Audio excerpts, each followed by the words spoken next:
Bonjour,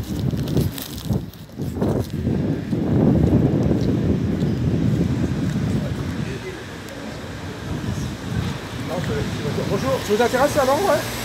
Ouais, vous voulez? Vous voulez aussi? Ouais. Ouais, bah, profitez. Il y a des choses.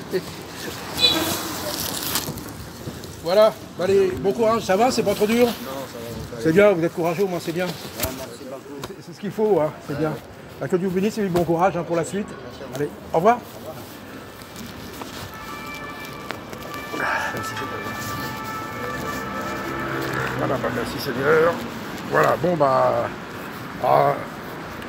ils sont tombés sur ma route comme ça. Donc voilà, sur la route avec Jésus, c'est les rencontres.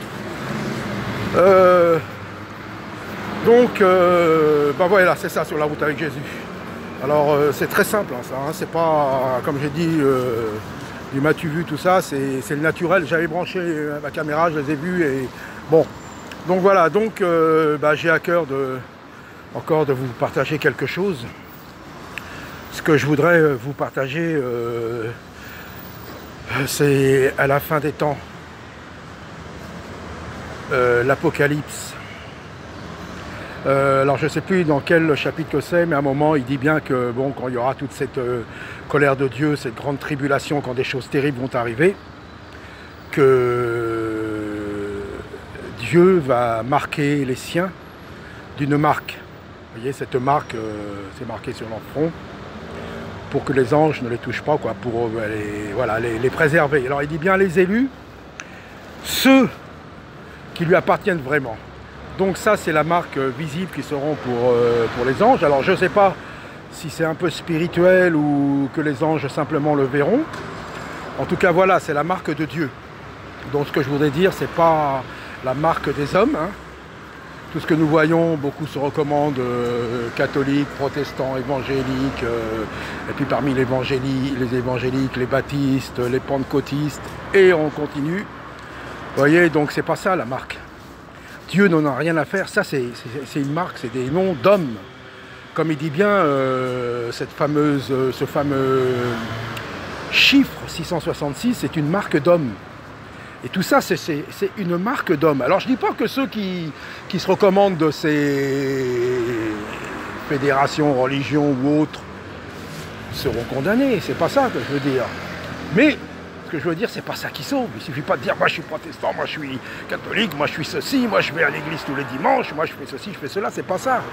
Le Seigneur nous dit même que c'est pas celui qui se recommande lui-même, c'est celui que Dieu recommande. Alors donc voilà, et cette marque qui sera visible, enfin pour les anges sur le front, c'est ceux déjà qui seront marqués à l'intérieur d'eux, qui ont la loi de Dieu inscrite sur leur cœur, à l'intérieur d'eux. Comme il avait donné sa loi à Moïse sur des tables de pierre, il dit bien que maintenant avec Jésus, cette loi doit être inscrite au plus profond de nous, sur notre cœur.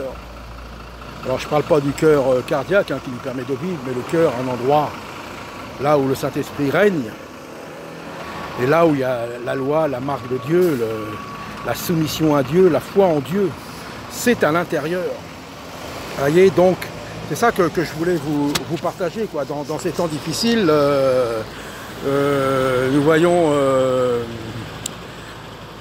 des débats interreligieux, ça mène à rien. Ça mène à rien tout ça. Débat interreligieux, ça sert à quoi? À rien. Théologie, théologien. Non, ce qu'il faut avoir bien sûr, c'est la connaissance. Je dis pas mais la connaissance de la parole de Dieu, la connaissance de Dieu, la connaissance du Seigneur. C'est ça qu'il faut avoir. Et tous ces débats, toutes ces choses ne mènent à rien.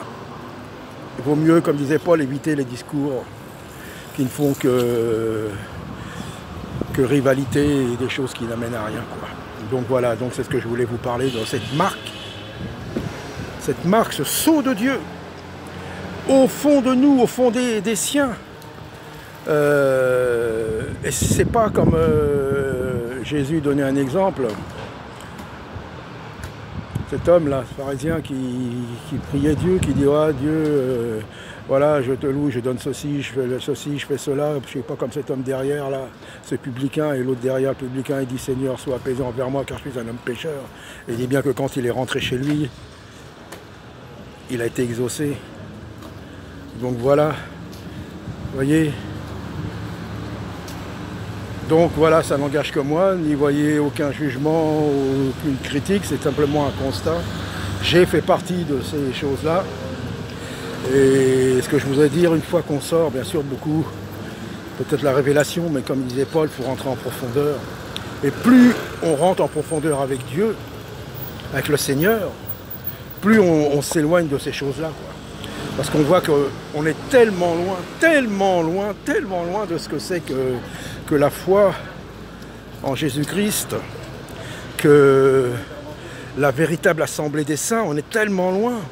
Et je vais vous dire quelque chose pour conclure. Moi, je suis encore très, très, très, très, très loin. Vraiment, plus on avance, plus on approfondit, on voit que c'est pas ça. Donc voilà, comprenne qui veut. C'est pas facile à faire comprendre.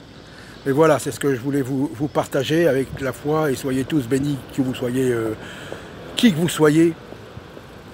Ici, je ne suis pas là pour imposer une secte, un parti ou mon opinion. Non, je vous partage simplement ce que j'ai sur le cœur. C'est tout, ça n'engage que moi. Après, si je me trompe, moi, que le Seigneur me rattrape et me dise, voilà, c'est pas ça. Mais pour l'instant, il a l'air de m'emmener encore beaucoup plus loin. Donc voilà, que Dieu vous bénisse, soyez encouragés. Et comme je dis, si vous êtes dans des épreuves, mettez votre foi en action. Mettons notre foi en action et nous verrons, vraiment, je vous le dis, les pires épreuves, les pires choses qui peuvent arriver, si nous mettons notre foi en action dans le Seigneur, nous verrons la gloire de Dieu.